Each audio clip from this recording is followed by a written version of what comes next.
কুরবানি যে আমরা করি, গরু ছাগল কুরবানি দেই, আমরা তো ফিলিংসই বুঝি না যে আসলে আমরা কি করতেছি, কেন করছি, কার স্মৃতিতে করছি, না করলে কি হতো। তো এটা নিয়ে তো এই যে একটু আগে এক ভাই বলে গেলেন যে এগুলো নিয়ে যে বিভিন্ন মহলে অনেক সমালোচনা, পশু কুরবানি, অমানবিক, এই সেই, এগুলো তো চিন্তারই জায়গা নাই। এগুলো চিন্তার তো জায়গাই নাই আমাদের কাছে। কারণ এখানে সবচেয়ে বড় কথা ছিল নিজের জীবন কুরবানি করা, নিজের জীবনটা কুরবানি করা। নিজের জীবন না আছে, আল্লাহ আমার কাছে একটা খাসি চেয়েছেন, একটা গরু চেয়েছেন, একটা বাহিমাতুল আনআম চেয়েছেন। এখানে তো আমার নিজের জীবনটাই দেওয়ার কথা ছিল। ওটা না নিয়ে আল্লাহ পাক বলেছেন যে বাহিমাতুল আনআম একটা দিলেই হবে। তোমার কাছে ওটার গোশতও চাই না, চামড়াও চাই না, কিছুই চাই না, তাকওয়াটুকু চাই। তাতেই এত কথা। এটা দামই বা কত? 10-15 হাজার, বা একটা গরু 50,000, 60,000, 1 লাখ টাকা। 1 লাখ টাকা কি আপনি সন্তানের মূল্য দিয়ে হিসাব করতে পারবেন? তো এখানে মূল জিনিসটাই হচ্ছে আল্লাহ পাকের হুকুম। আল্লাহ পাকের হুকুমই সবচেয়ে বড় কথা। আল্লাহ পাকের হুকুমের ফলেই নেকি হয়, অন্য কোনো কাজে নেকি নেই। আল্লাহ পাক হুকুম দিয়েছেন বলেই। একটা এক্সাম্পল দিয়ে যার সামনে যাব।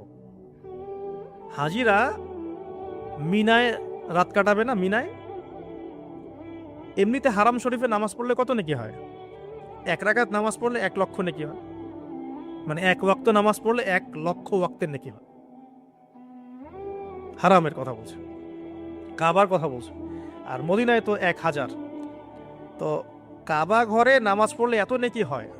আল্লাহ রাব্বুল আলামিন এখান থেকে হাজিদেরকে বলেছেন যে মিনায় গিয়ে রাত কাটাতে হবে। এখানে হুকুমটা কি? মিনায় গিয়ে রাত কাটাতে হবে, এটা হজের একটা কাজের মধ্যে অন্তর্ভুক্ত। মিনায় গিয়ে রাত কাটাতে হবে। আর কেউ যদি মনে করে যে মিনায় গিয়ে তো নামাজ পড়লে তো 1 লক্ষ রাকাত নেকি নাই, হারাম শরীফে নামাজ পড়লে 1 ওয়াক্ত পড়লে 1 লক্ষ ওয়াক্তের নেকি হয়, তা আমি হারামেই থেকে যাই, মিনায় যাব না, ও কি নেকি পাবেন? ওর হজই হবে না। এখানে নেকিটা বড় কথা না, বড় কথাটা কি?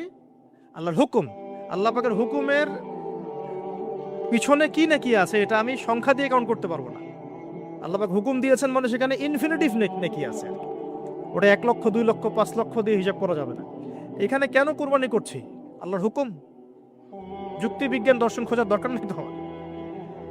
তো এবার আল্লাহ রাব্বুল আলামিন কিভাবে বলছেন কোরআনে? আল্লাহ পাক বলছেন, ইব্রাহিম আলাইহিস সালাম বলেন, ইন্নী যাহিবুন ইলা রাব্বি সায়াহদিন, আমি চললাম আমার রবের পথে, তিনি আমাকে পথ দেখাবেন। এই আয়াতটা খুবই মনে শান্তিদায়ক আয়াত। জীবনে অনেক কিছু হয়ে যাবে, কিন্তু এই আয়াতটা যদি তেলাওয়াত করতে পারেন ভিতরে ভিতরে, আল্লাহকে পাবেন। ইন্নী যাহিবুন ইলা রাব্বি সায়াহদিন, আমি ছুটলাম, আমি চললাম আমার রবের দিকে, তিনি আমাকে পথ দেখাবেন। রব্বি হাবলি মিনাস সালিহিন, আল্লাহ আমাকে সুসন্তান দান করুন।